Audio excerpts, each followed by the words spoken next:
I found out I was just her roommate on a Friday afternoon in September at a company barbecue I was never supposed to attend. Rebecca had forgotten to mention it to me. That was the excuse she gave later, after everything collapsed. She forgot. 4 years of marriage, 6 years together, and she forgot to tell me her company was hosting a fall event that spouses were explicitly invited to attend. The invitation had arrived in our shared email account 3 weeks earlier. I had seen it, assumed she'd handle the RSVPs, and moved on with my life the way you do when you trust someone completely. The way I always trusted Rebecca. Her coworker Janet had run into me at the hardware store that Thursday afternoon while I was picking up replacement grout for our guest bathroom. Janet worked in Rebecca's department, had been there longer than Rebecca, and was the kind of warm, genuinely friendly woman who remembered details about people's lives. She'd met me once before, briefly, at a Christmas party 2 years ago where I apparently made enough of an impression for her to recognize me in the tile adhesive aisle. "Stephen," she said, cart nearly colliding with mine. "Are you coming tomorrow? It's supposed to be a beautiful day for it." I told her I hadn't heard the details but I'd check with Rebecca. Janet looked mildly puzzled for half a second, then smiled and said she hoped to see me there. I didn't think anything of that half-second. I should have. The next afternoon I drove to Riverside Park where the company had reserved the East Pavilion. I was carrying a pasta salad I'd made that morning because Rebecca had texted me that morning asking if I could bring something, which I now understand was her attempt to manage a situation she'd already partially lost control of. She thought I'd drop off the food and leave. She didn't know Janet had personally confirmed my attendance. The pavilion was strung with paper lanterns. Folding tables in white cloth were arranged in a horseshoe. Maybe 60 people milling around with plastic cups of lemonade and iced tea, a few coolers of beer at the far end. I spotted Rebecca immediately. She was standing with a group of 4 or 5 colleagues near the grill, laughing at something, her dark hair down the way she wore it on weekends.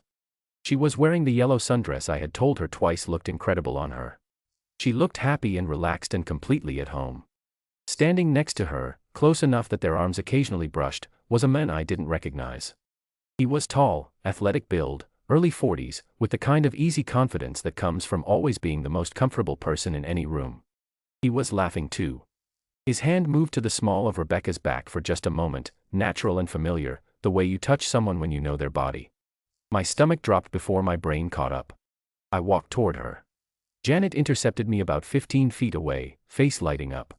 "Stephen. You made it. Did you bring that pasta salad? Rebecca said you make an incredible one." "I did," I said. My voice was normal. I was amazed at how normal my voice was. "Come on, let me introduce you around." Janet took my arm with the casual ease of someone doing a natural, friendly thing. We walked toward the group. Rebecca saw me coming. I watched the color drain out of her face in real time. It was the most honest expression I had ever seen on her, because she couldn't control it fast enough. Pure, undiluted alarm. "Everyone," Janet said cheerfully, "this is Stephen. Rebecca's husband." The silence that followed was brief but catastrophic. I watched it move through the group like a small shock wave. The tall man next to Rebecca went very still. A woman across the circle blinked rapidly. Someone's drink paused halfway to their mouth.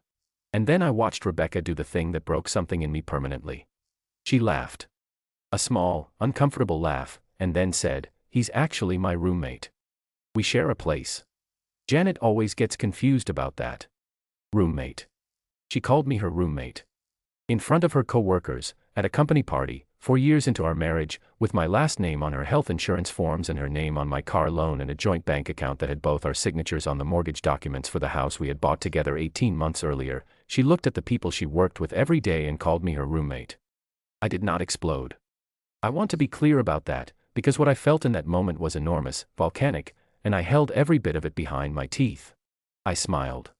I looked at Rebecca with the calmest expression I have ever manufactured and said, "Of course. My mistake. I always forget how you introduce me." The tall man relaxed visibly. Janet looked confused and slightly stricken.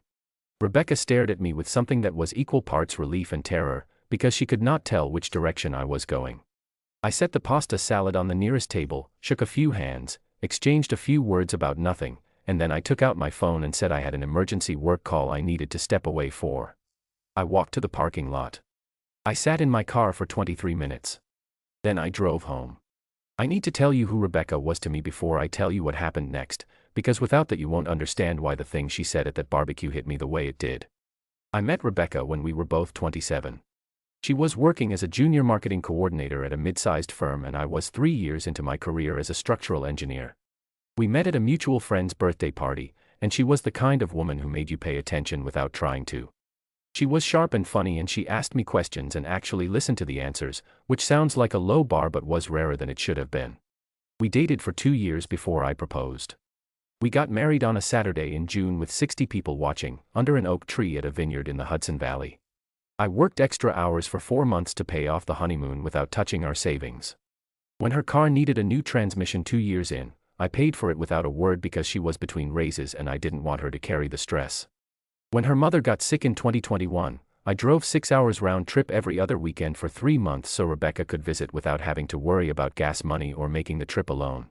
When she told me she wanted to take a professional certification course that cost $3,200 and didn't fit easily into our budget, I told her to sign up and handled the numbers myself. I was her husband. I was her partner. I genuinely believed, the person she had chosen above all others. And she had told every person she worked with, every day, for years apparently, that I was just the guy she lived with. Roommate. I sat at our kitchen table that night and tried to construct an innocent explanation and I couldn't make one hold weight. You don't call your husband your roommate by accident, not once, not in front of 60 people, not with that practiced ease.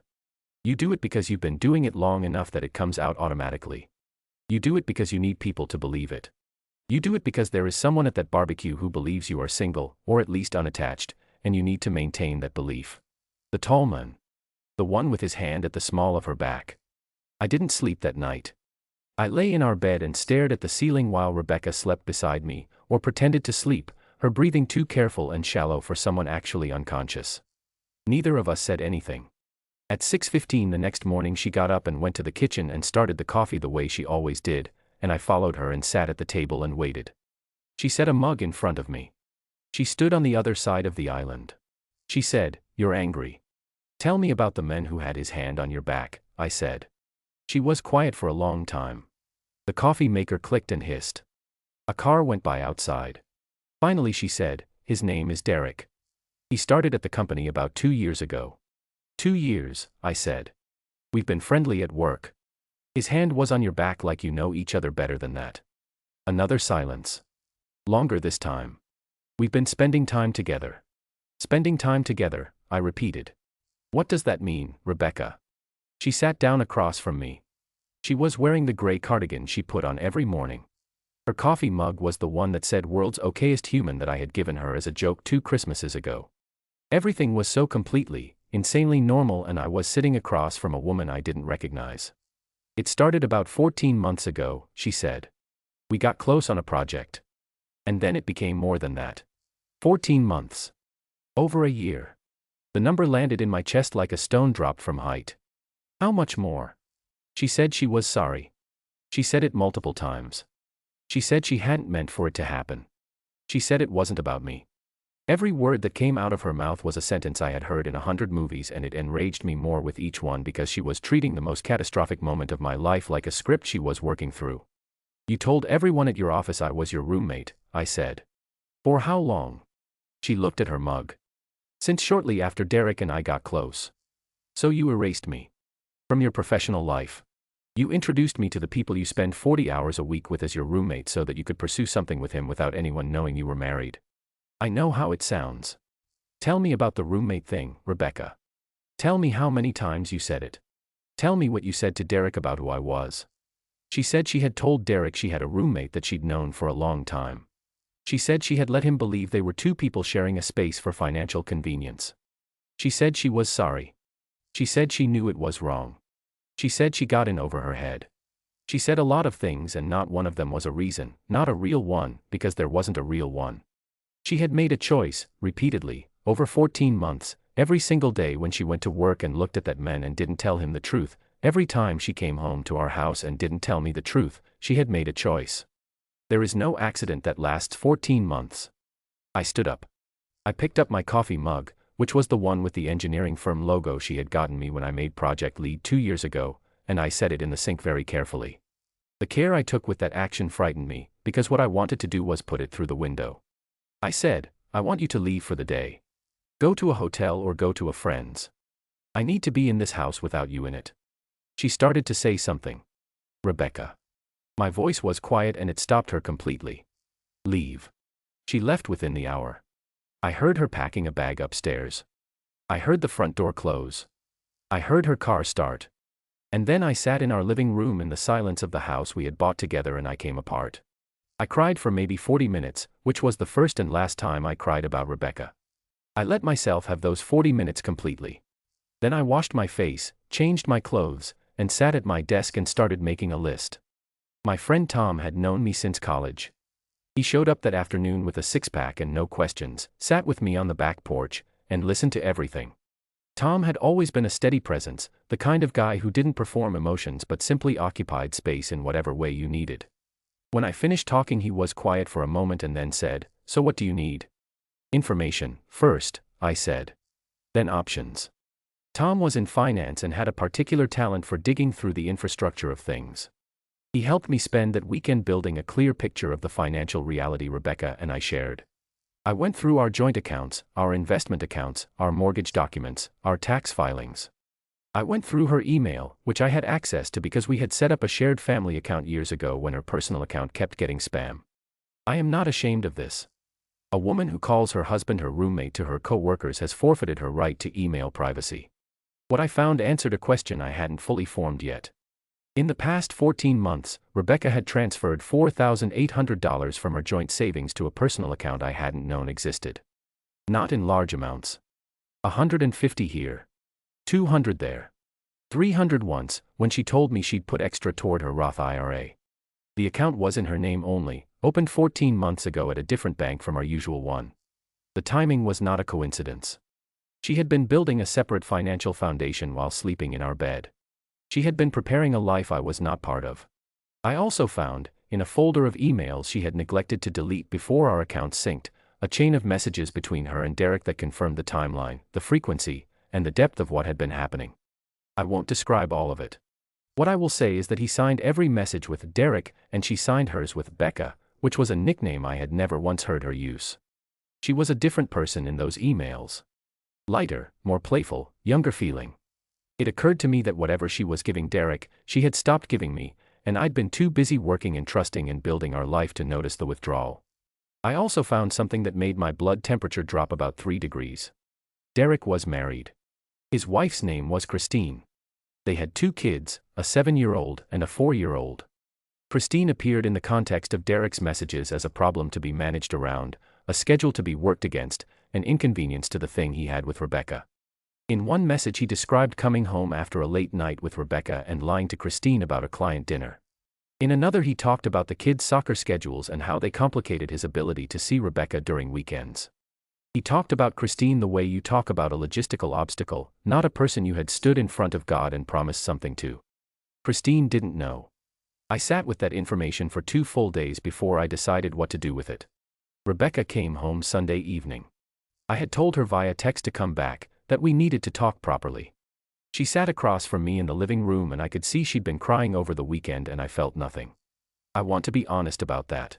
I looked at her red-rimmed eyes and I felt nothing at all, which told me something important about the state of things. Grief hits when you lose something you still love. What I felt instead was the cold, clean clarity of someone who has been made a fool of and is done pretending otherwise. "I want to talk about the money," I said. She blinked. "What?" "The account at First Federal. The one you opened 14 months ago. The $4,800. Her face went through several different expressions very quickly. Then she settled into something small and still. "You went through my finances." "I went through our finances." "Which is my right as your husband, a word you apparently only use in privacy." I set the printed bank statements on the coffee table between us. "Talk to me about this account." She said it was emergency money. She said she'd wanted to feel financially secure. She said she'd read an article about women maintaining independent savings and it wasn't what I was thinking. But her voice had the slightly metallic quality of someone constructing as they spoke, not remembering. "Stop," I said. "I've seen the emails, Rebecca. The whole chain. 14 months of them." I watched the construction behind her eyes collapse entirely.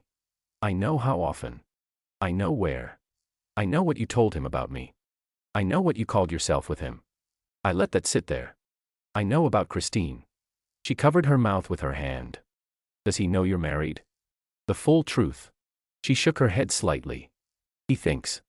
I had a serious ex that I live with, for financial reasons, because we're on the lease together.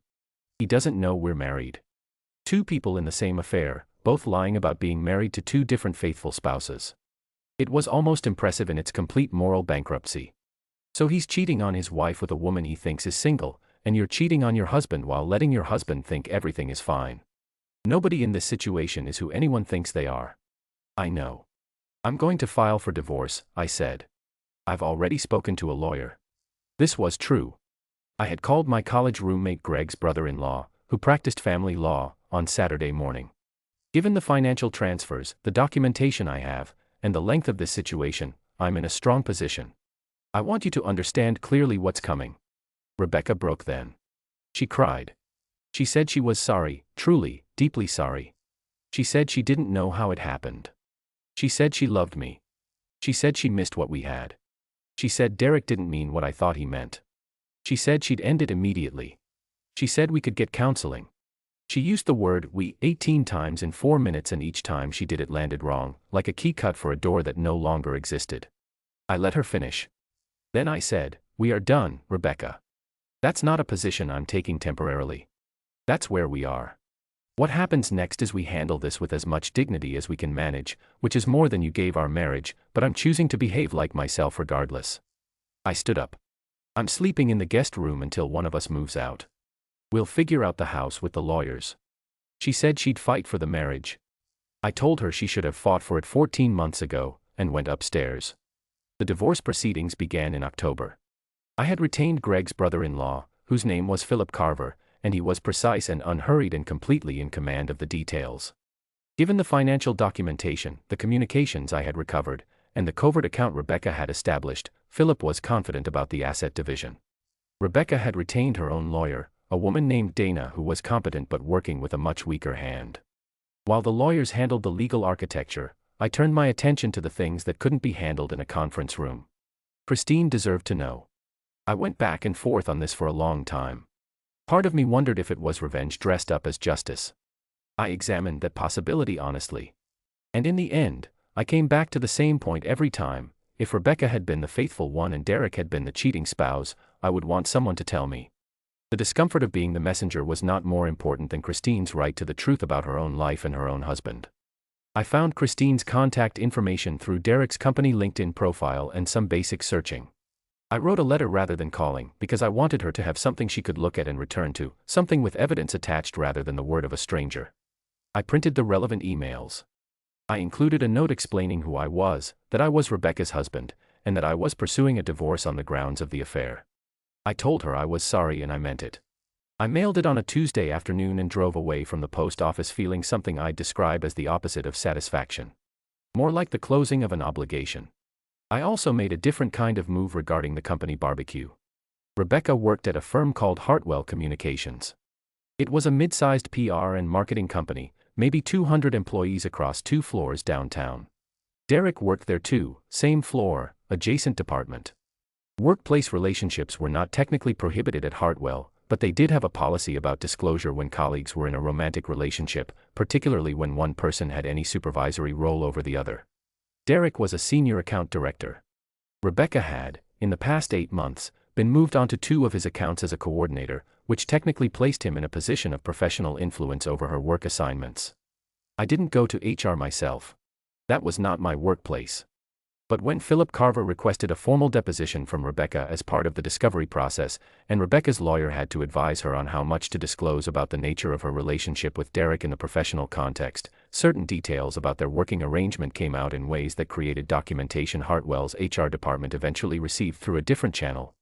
I'm being deliberately careful here. I didn't fabricate anything. I didn't plant anything. I simply made sure that the complete and accurate version of events was available to the people who needed to have it. Derek was placed on administrative review in November. Meanwhile, Janet from the barbecue reached out to me by email. She had found my contact information through Rebecca, apparently, though she was careful to say she wasn't acting on Rebecca's behalf. She said she felt terrible about the day at the pavilion. She said she had suspected for a while that something wasn't right about how Rebecca described her home situation, but she hadn't known what to make of it. She said a few of the other women in the office had put pieces together after the barbecue, and the consensus was overwhelmingly sympathetic to me. I thanked Janet. I told her I appreciated her reaching out. I told her that the kindness she had shown me that day, introducing me the way she did, mattered more than she probably realized. She hadn't known what she was walking into, but she'd told the truth, instinctively and simply, and the truth had done what the truth does. There was also the matter of Rebecca's professional reputation at Hartwell, which I addressed not through any malicious campaign but simply through availability.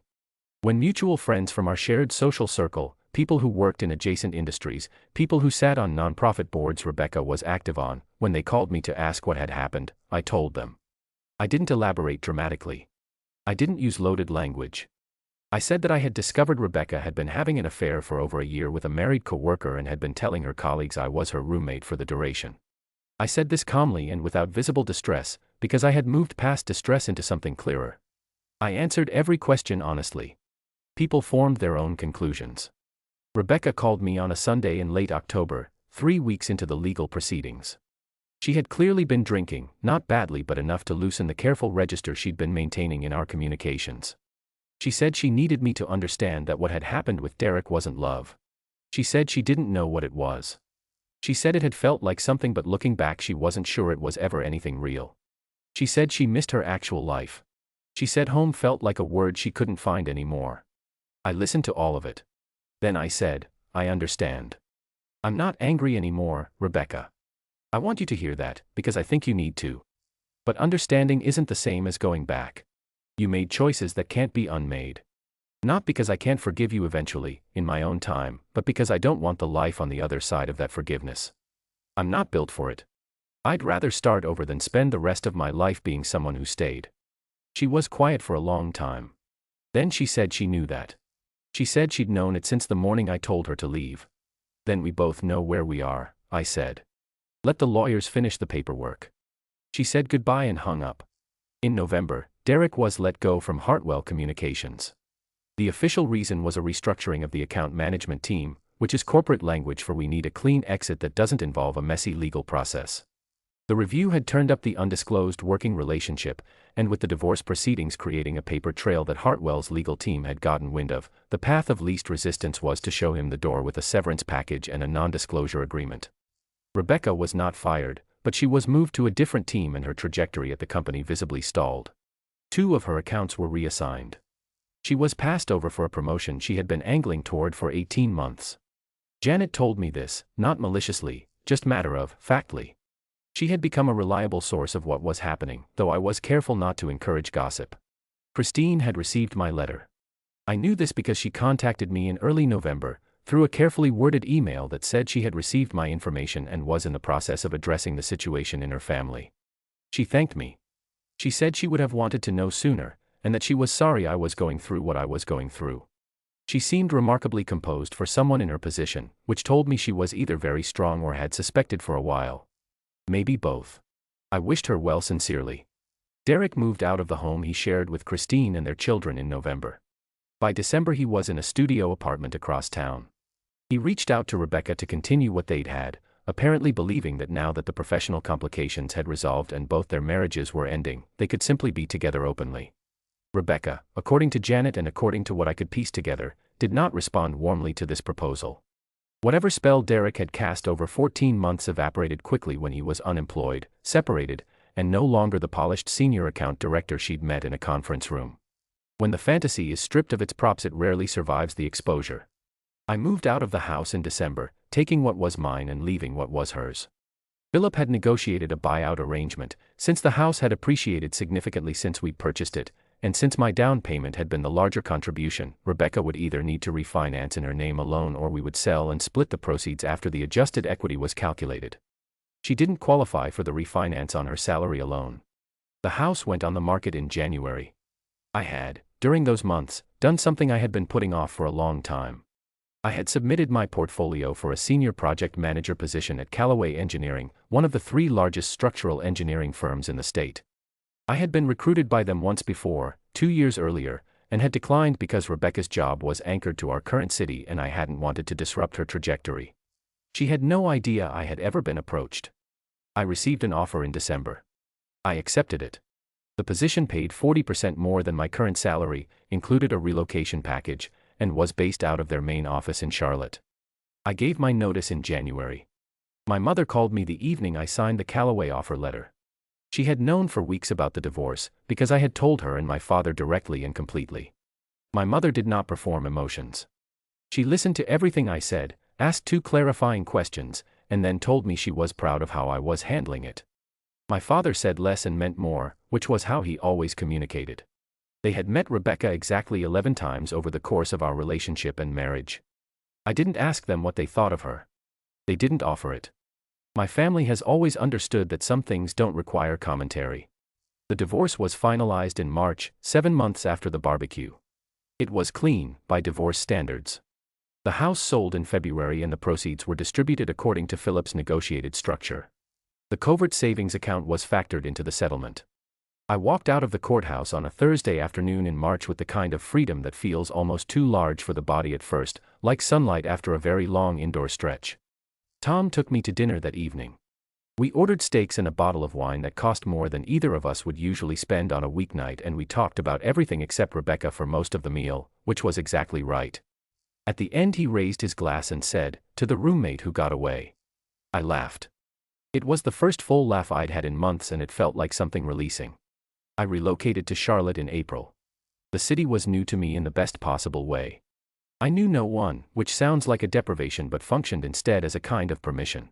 I found an apartment near the South End neighborhood, a clean 2-bedroom on the 4th floor with windows that faced west and caught the evening light in a way that made the place feel larger than it was. I bought new furniture.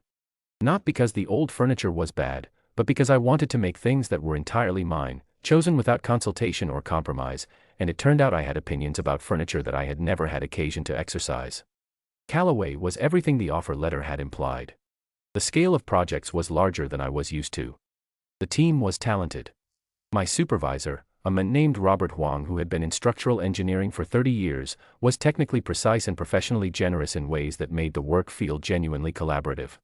I was running my first major project independently by June, a commercial development in the South End that required more creative problem solving than anything I had touched in years. I stayed late because I wanted to, not because I had anything to go home to yet, and the work expanded comfortably into that space. I ran. I had been a casual runner before, 30 minutes twice a week, maintenance-level cardio. In Charlotte I became serious about it. I ran every morning before work, along the greenway trails that wound through the city.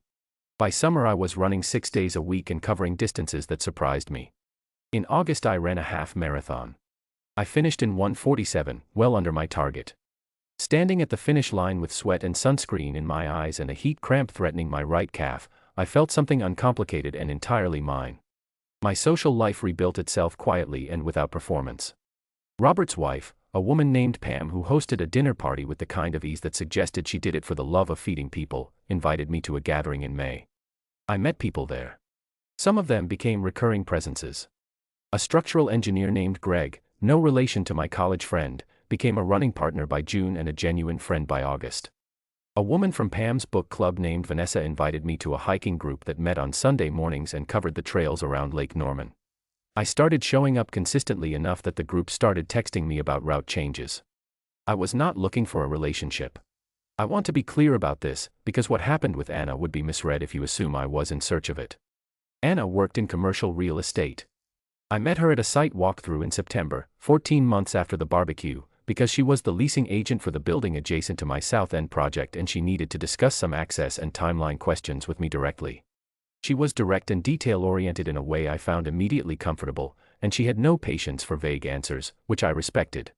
We ended up getting coffee after the walkthrough because we were both heading in the same direction and the conversation hadn't finished yet. That was all. We had coffee 3 more times over the next month before I asked if she wanted to have dinner instead. She said yes without making a production of it, which was also refreshing. I told her on our 3rd date that I had been divorced for 6 months and that I was in a good place but wanted her to have the full context.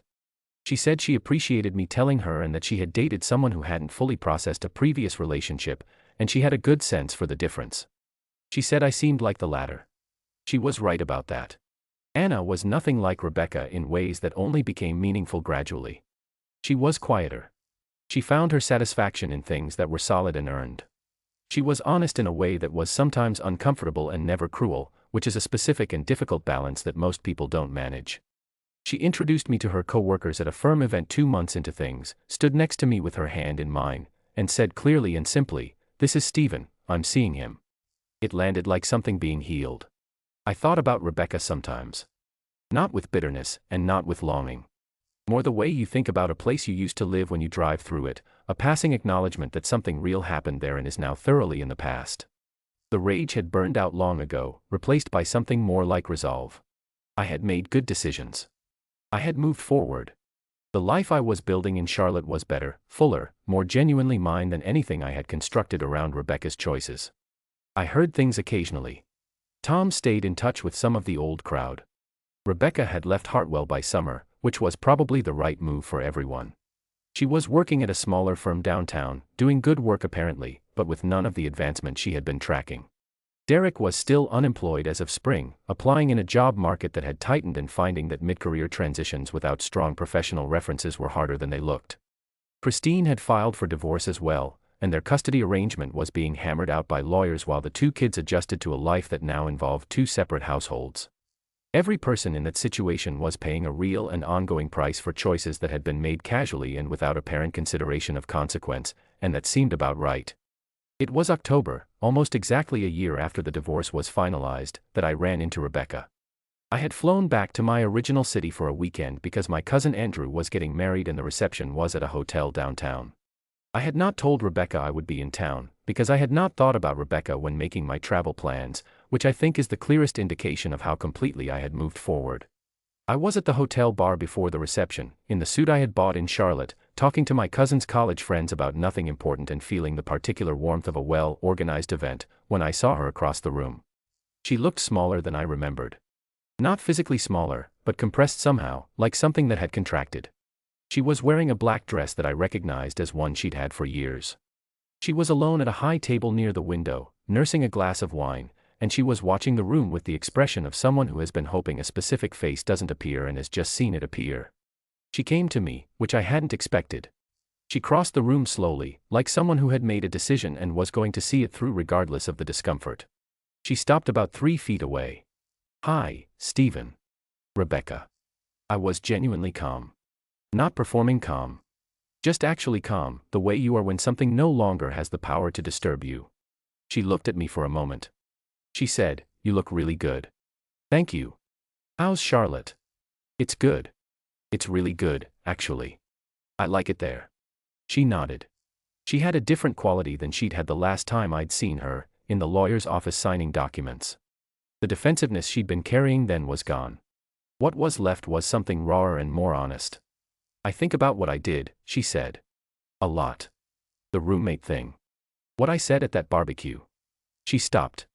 "It was the worst moment of my life, Stephen. When I saw your face and I said that.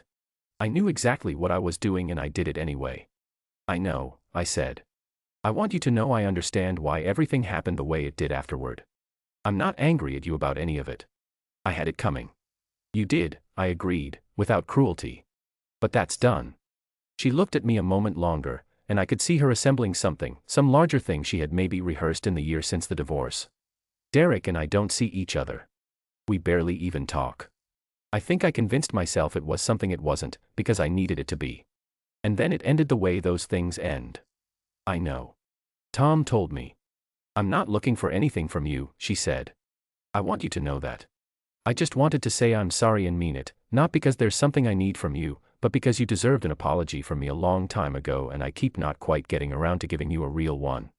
I looked at this woman who I had loved for 6 years, who had driven 6-hour weekends to see her sick mother with me, who had opened gifts I wrapped badly and called them perfect, who had one day decided that what we had wasn't enough and had chosen to subtract me from her life in pieces without the courage to tell me. I felt no anger. No longing. I felt something that was almost compassion, the kind you can only access once you're far enough from the wound. "I accept the apology," I said. "I mean that. I hope you do well, Rebecca. I genuinely do." She pressed her lips together. She was trying not to cry in public, and managing it, which was a kind of dignity. She nodded once. Then she said, "Is there someone in Charlotte?" Yes, I said. There is. Is she good to you? She is. Rebecca nodded again, looking at the floor for a moment. Then she looked up and said, Good. I'm glad. And I believe she meant it, in the complicated way that people mean things when they've had a year to sit alone with what they've done and understand it clearly. Take care of yourself, I said. You too. She walked back across the room. I turned back to the bar, ordered another drink, and thought about calling Anna, who was in Charlotte at a family thing, and decided I would call her on the drive back to the hotel tonight just to hear her voice. I flew back to Charlotte on Sunday evening. The city felt like mine when I landed. That feeling, of arriving somewhere and knowing it belongs to you and you to it, is not a small thing. I had not had it before, not fully, not in the years I had organized my life around someone else's trajectory. I ran in the morning.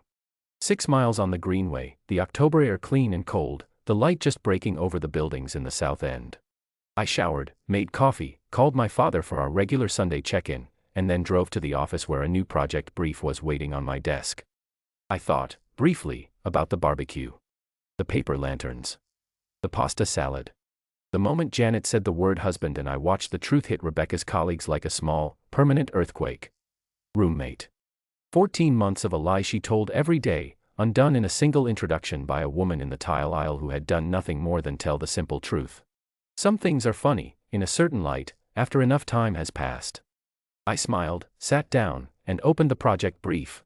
3 years later, on a Saturday morning in May, I stood at the front of a garden in Charlotte with 40 people watching and made promises to Anna with full knowledge of what promises cost and what they're worth and what it means to keep them.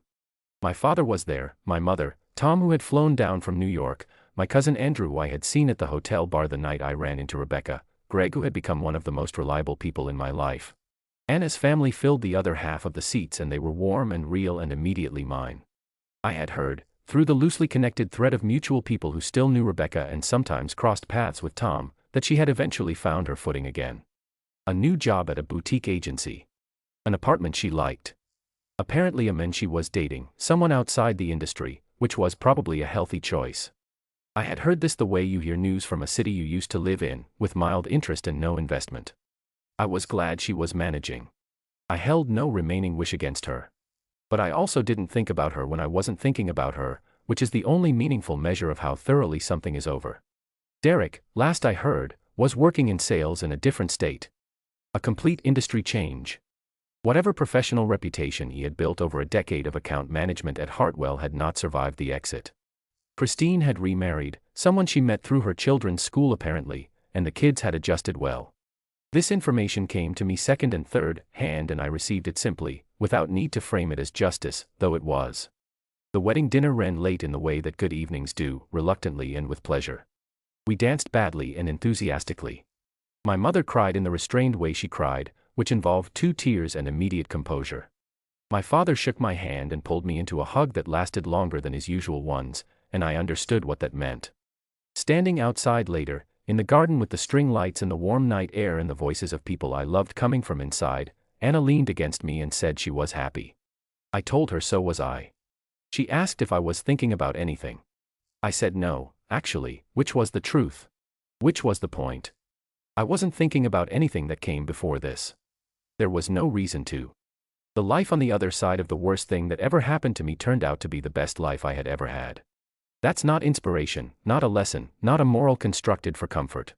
It's just what happened. The worst thing was a door, and on the other side of it was everything else. I had walked through without looking back. I still don't.